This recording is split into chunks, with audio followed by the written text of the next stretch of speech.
Happy Monday, Bulldogs. It's May 4th, 2020. This week, we're going to spend some time reviewing how to solve and graph quadratic equations.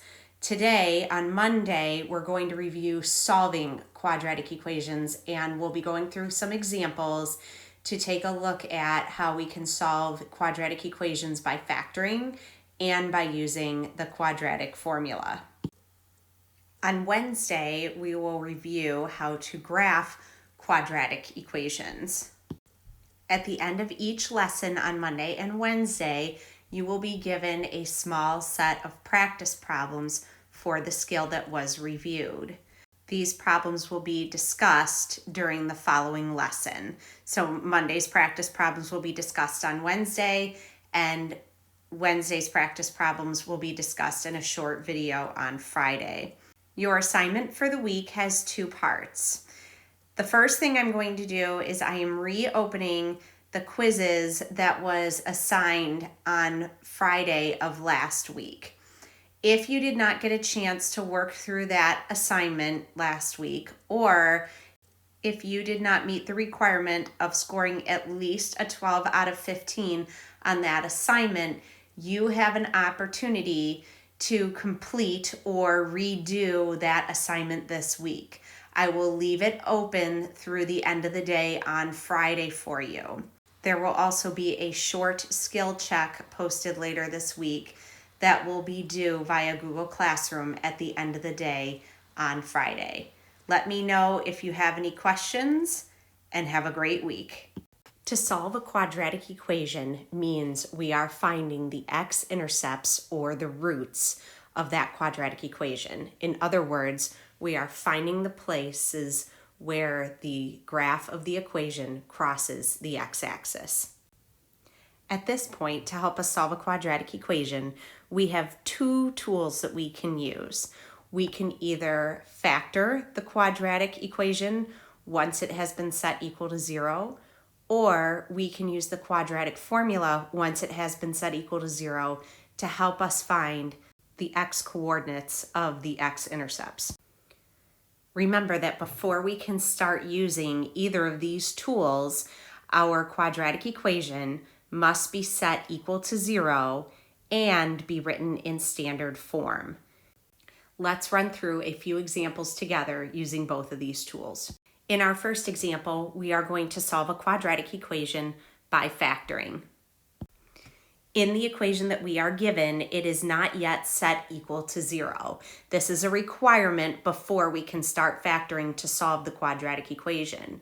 We also need to make sure that once we set the equation equal to 0, it is written in standard form, which means that the x squared term comes first, the x term is in the middle, and the constant term is at the end. So to make this happen, the first thing we are going to do is we are going to subtract 19x from both sides of the equal sign and rewrite our equation in standard form on the left side,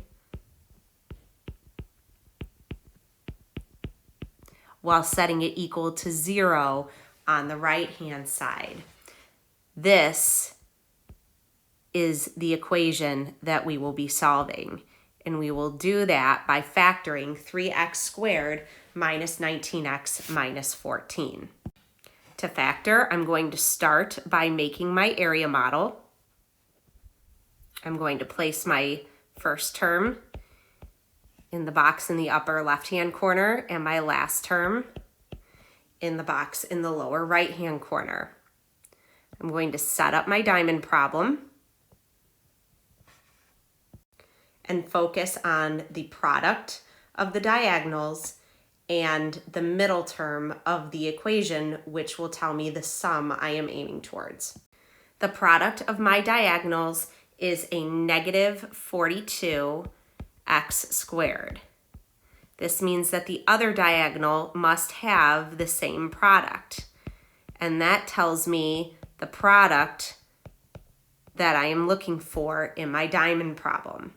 The sum is the middle term in my quadratic equation, which is a negative 19x. The factors of negative 42x squared, that will also add to a negative 19 are negative 21x and positive 2x. These are the missing terms in my area model. Now it is time for us to find the dimensions of our area model. 3x times x will give me 3x squared. 3x times a negative 7 will give me negative 21x. Negative 7 times a positive 2 will give me the negative 14. And if I take the negative 2 times the x, I will get a positive 2x in the upper right-hand corner. What this means is that 3x squared minus 19x minus 14 factors into x minus 7 times 3x minus 2. Factoring a quadratic equation helps us solve the equation because what we did was we took the sum and rewrote it as a product, and whenever a product equals 0, we know that one of the parts of the product must equal 0. This is our zero product property. So this means that either x minus 7 is equal to 0 or 3x minus 2 must be equal to 0. If I solve the equation on the left, x is equal to a positive 7, or if I solve the equation on the right, x is equal to a positive 2/3. This means that the graph of the quadratic equation y equals 3x squared minus 19x minus 14 will cross the x-axis at x equals 7 and x equals 2/3. Or in other words, the x-intercepts of the graph are the points 7, 0 and 2/3, 0. In our second example, we're going to solve a quadratic equation using the quadratic formula. Again, before we get started, we need to make sure that our quadratic equation is set equal to 0 and is written in standard form. In our example, this is not happening yet. So to make that happen, I'm going to add 1 to both sides of the equal sign and rewrite the left-hand side as 2x squared minus 5x plus 1 is equal to 0. Just like the factoring method, using the quadratic formula will still help us find the x-intercepts of the graph of this quadratic equation. So the first thing we need to do to use the quadratic formula is we have to identify the constants in front of each term. We need to know the values for a, b, and c in the quadratic formula. A is always the number hanging out in front of your x squared term. So in this example, that's 2. B is always the number hanging out in front of your x term. In this example, that's a negative 5. And C is always the number hanging out by itself at the end, or our constant. And in this example, that's a 1. The quadratic formula says I'm going to take the opposite of B plus or minus the square root of B squared minus 4AC, and then I'll divide that by 2a.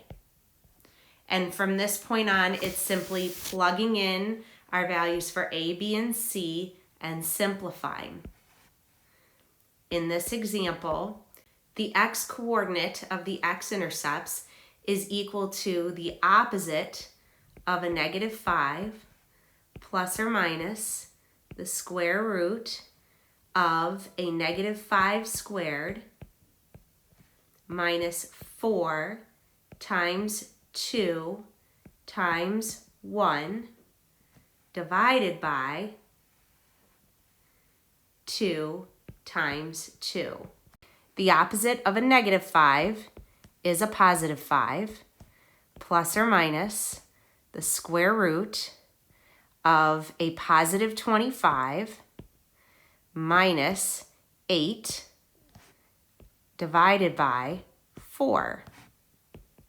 That's equal to 5 plus or minus the square root of 17 over 4. Once we have simplified the problem as much as we can, we need to take a look at the square root and ask ourselves, is it a perfect root?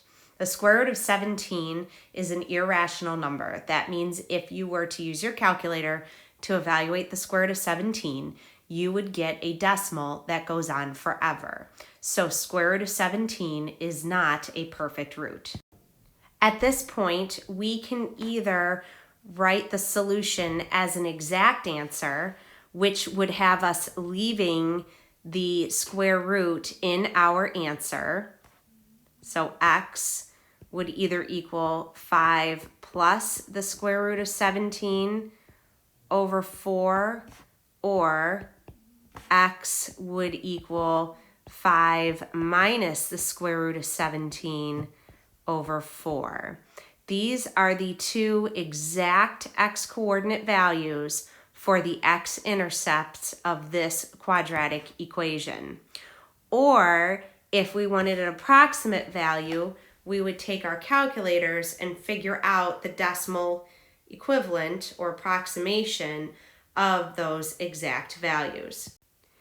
If we were to simplify 5 plus the square root of 17 divided by 4 on our calculator, that would give us an x value of approximately 2.28. And if we were to simplify 5 minus the square root of 17 over 4 on our calculator, it would give us an approximation of about 0.22. So that means the graph of the quadratic equation crosses the x-axis at approximately 2.28 and at approximately 0.22. To help you practice these skills, the first thing I'd like you to do is complete the quizzes assignment from last week. If you did not do that assignment, or if you did it and did not score at least 12 out of 15 on the quiz. If you already satisfactorily completed the quizzes assignment last week, there is no need for you to go back and do that again. If you have any questions, please let me know. The second thing I'd like you to do is fill out the I have a question Google form if you have any questions at all still regarding solving quadratic equations by factoring or by using the quadratic formula. Finally, I will list 6 practice problems for you that you are going to solve for me, and we will check your answers on Wednesday. 3 of these problems you will solve by factoring, and 3 you will solve by using the quadratic formula. Good luck, and remember, you are always welcome to pop into one of my student support sessions during the week if you have a question.